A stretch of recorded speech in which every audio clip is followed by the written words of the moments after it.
జై శ్రీరామ్. ఈరోజు డిసెంబర్ 29 శ్రీ శ్రీ దత్తావతార కార్తీక్ మహారాజ్ చొప్పరాడకు 22వ పాదయాత్రగా పెద్ద ఎత్తున మంచిర్యాల నుండి కావచ్చు, సూర్యాపేట నుండి మల్లన్న గారి ఆధ్వర్యంలో దాదాపు ఒక 60 మంది ఇక్కడ నుండి పాదయాత్ర ప్రారంభం అవుతున్నది. ఈ పాదయాత్రలో అంటే 3 రోజులు ఉంటుంది. మొదటి రోజు రిబ్బన్లో ఆల్టింగ్ అయ్యి, తర్వాత 2వ రోజు టోంకిన్లో ఆల్టింగ్ అయ్యి, తర్వాత 3వ రోజు చొప్పరాడకు చేరుకుంటుంది.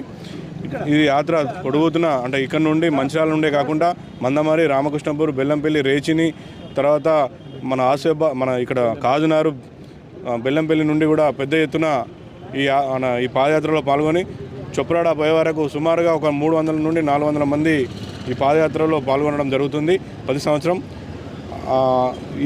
ఈ పాదయాత్ర నుండి అంటే వీరికి అన్ని రకాల సహకారాల కొరకు అంటే వీరికి పాదయాత్ర భోజనాలు కావచ్చు, టిఫిన్లే కావచ్చు, ఇంకా వేరే రకాల ఏ కార్యక్రమమైన మంచిర్యాల నుండే కావచ్చు, మిగతా భక్తులు కూడా సాయం చేయడం వల్ల ఈ పాదయాత్ర విజయవంతం అవుతుంది.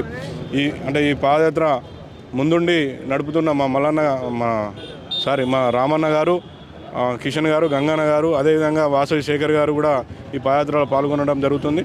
అదేవిధంగా ఈరోజు మన కౌన్సిలర్ మాజీ వైస్ చైర్మన్ గారు నల్లశంకర్ గారు, అదేవిధంగా సాగర్ గారు, మన అశోక్ తేజ గారు, కౌన్సిలర్ మన శంకర్ రమేష్ గారు కూడా ఈ యాత్రలో పాల్గొనడం జరుగుతుంది.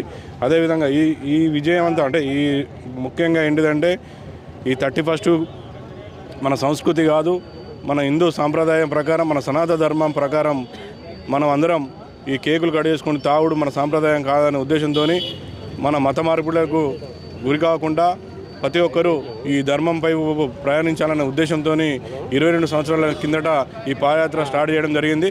ముఖ్య ఉద్దేశం కూడా 31 అనేది మనది కాదు, మనది ఉగాది పండుగ కాబట్టి మన ధర్మాన్ని, మన సంస్కృతిని మనం కాపాడాలనే ఉద్దేశంతో ఈ 22 అంటే విజయవంతంగా 22వ పాదయాత్ర కూడా విజయవంతం అవుతుంది.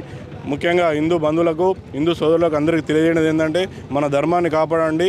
మన సనాతన ధర్మం మన ప్రపంచంలోనే ఎక్కడా లేని విధంగా మన భారతదేశంలో మనం పుట్టడమే మన అదృష్టం. మనం ఈ సనాతన ధర్మాన్ని కాపాడుకుంటేనే మనం అంటే మన పిల్లలకు, మన తరతరాలకు భవిష్యత్తు కూడా మనం ఇవ్వగలుగుతాం. ఎందుకంటే మనం చూస్తూనే ఉన్నాం, మన బంగ్లాదేశ్ కావచ్చు, ఇంకా వేరే అంటే మన దగ్గర ఎక్కడైనా హిందువుల మీద దాడులే జరుగుతున్నాయి. దీన్ని మన అందరం హిందువులం ఐకమత్యంతో ఉండాలి. మనం ఏదో గుడికి పోతే మన మొక్కులు చెల్లించుకోవడానికి ఒక గుడికి, దేవుని దగ్గరికి పోకుండా మనం అందరం సనాతన ధర్మం వైపు ఉండి మనం ఐక్యతతో ఉంటేనే మనం ఈరోజు మన దేశంలో కావచ్చు మన ధర్మం కూడా కాపాడుతుందని తెలియజేస్తున్నాం. జై శ్రీరామ్.